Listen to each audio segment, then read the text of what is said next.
Please find out all baseboard and combine all together.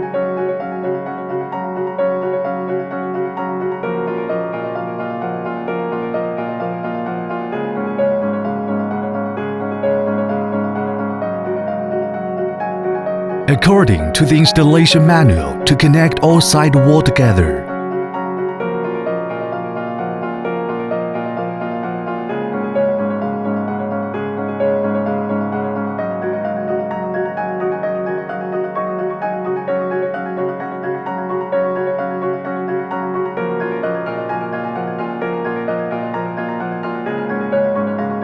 Put the fan rack into the dry room and fix it. Then connect all ceiling together.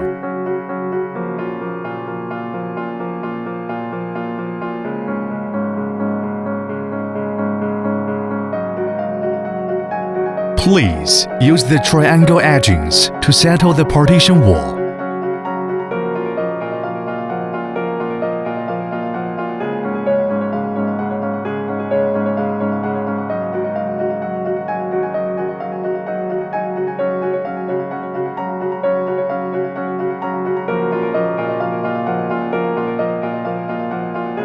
Electricity power connection.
Install the temperature and humidity sensor.